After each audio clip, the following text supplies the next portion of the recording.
ఇక ఈరోజు నాగర్ కర్నూలు జిల్లా ప్రధాన వార్తలు చూసినట్టయితే గ్రామ పంచాయతీ ఎన్నికలకు సంబంధించి ఈరోజు నాగర్ కర్నూలు జిల్లా కలెక్టర్ ఎన్నికల అధికారి బదావత్ సంతోష్ మీడియా సమావేశం ఏర్పాటు చేశారు. ఈ సందర్భంగా ఆయన మాట్లాడుతూ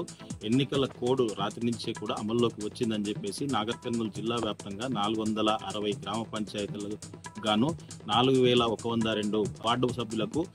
రేపటి నుంచి కూడా నామినేషన్లు ప్రారంభమవుతాయని చెప్పేసి 3 విడతలుగా నాగర్ కర్నూలు జిల్లా వ్యాప్తంగా ఎన్నికలు ఉంటాయని చెప్పేసి దానికోసం అభ్యర్థులంతా కూడా తమకు సంబంధించినటువంటి ఇన్ఫర్మేషన్ అంతా కూడా అధికారుల వద్ద ఉంటుందని చెప్పేసి అధికారులతో పాటు ఇప్పటికే అధికారులందరికీ కూడా ట్రైనింగ్ కూడా ఇచ్చామని చెప్పేసి ఎలాంటి ఇబ్బందులు తలెత్తకుండా ఎలాంటి సమస్యలు తలెత్తకుండా ప్రశాంతమైనటువంటి వాతావరణంలో ఎన్నికలు జరిపేందుకు ఇప్పటికే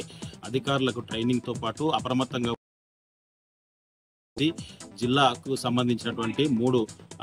అంతర్జిల్లాకు సంబంధించినటువంటి చెక్ పోస్టులను కూడా ఏర్పాటు చేస్తున్నామని చెప్పేసి ఆ చెక్ పోస్టులన్నీ కూడా రేపటి నుంచి అమల్లోకి వస్తాయని చెప్పేసి ఎవరు కూడా కోడ్ను ఉల్లంఘించినా కానీ వారిపైన కఠిన చర్యలు ఉంటాయని చెప్పేసి ప్రతి ఒక్కరు కూడా ప్రశాంతమైనటువంటి వాతావరణంలో గ్రామ పంచాయతీ ఎన్నికల్లో ఎలాంటి ఇబ్బందులు తలెత్తకుండా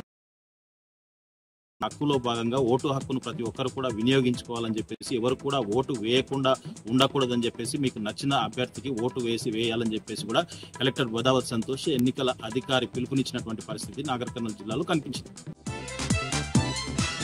మరొక వార్త చూసినట్టయితే నాగర్ కర్నూలు జిల్లా కేంద్రంలో ఈ రోజు మాజీ ఎమ్మెల్యే మర్రి జనార్దన్ రెడ్డి అధ్యక్షతన అచ్చంపేట నాగర్ కర్నూలు సంబంధించినటువంటి పలు మండలాలకు సంబంధించినటువంటి బీఆర్ఎస్ ముఖ్య కార్యకర్తల సన్నాహక సమావేశం ఏర్పాటు చేశారు. ఈ సమావేశంలో సర్పంచ్ అభ్యర్థుల ఎంపికపై కీలకమైనటువంటి చర్చ జరిగింది. ఈ చర్చలో భాగంగా ఎవరైతే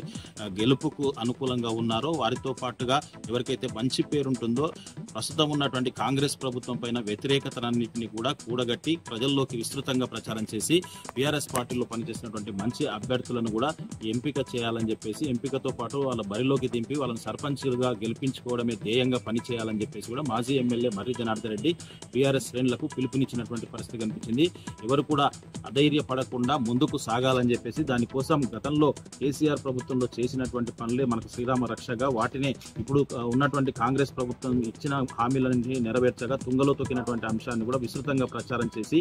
బీఆర్ఎస్ అభ్యర్థులను మన ప్రతి గ్రామంలో కూడా సర్పంచ్లుగా గెలిపించి గులాబీ జెండాలను ఎగురవేయాలని చెప్పేసి కూడా మాజీ ఎమ్మెల్యే మర్రి జనార్దన్ రెడ్డి పిలుపునిచ్చినటువంటి పరిస్థితి కనిపించింది.